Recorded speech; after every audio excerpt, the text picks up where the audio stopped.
It's back to work for the current occupant of the White House. The president returning last night from his summer vacation on Martha's Vineyard, facing a very full plate, including getting Congress to approve the nuclear deal with Iran as one of the priorities. Rich Edson's live at the White House with more. Rich? Good afternoon, Jenna. And that is first up for Congress, which, by the way, is still on vacation. When they return after Labor Day, they will consider whether to disapprove of that Iran deal. And today, President Obama got a very significant vote of support, that from the Senate Minority Leader, the top Democrat.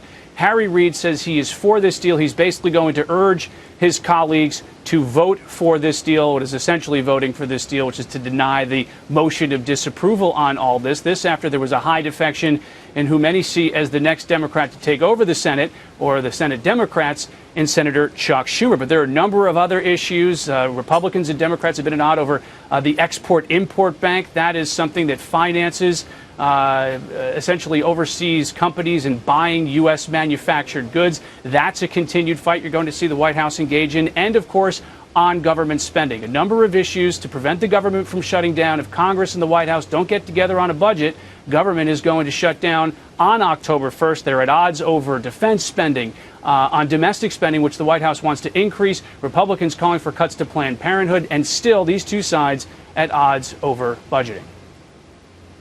We can't cut our way to prosperity. We should be investing in things that help our economy grow today and tomorrow, like education or infrastructure or scientific research. One thing we were determined to do this year was pass a balanced budget.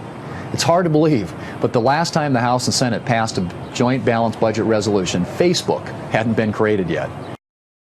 And even more on the international front. Behind or beyond is what's going on in Iran, what's going on in the Middle East, China, its aggressiveness in the South China Sea, what's going on in North and South Korea, and, of course, domestically, the president's first Secretary of State, Hillary Clinton, is running for president. Who will he choose if his vice president, Joe Biden, decides to get in? Biden says he's going to make his decision by the end of the summer. Back to you. We certainly all know what it's like, Rich, that first Monday after you get back from vacation, isn't it? It's always a rough one. Quite a list. Take a look at that inbox, right? Quite a list that you map out. Thanks, Rich.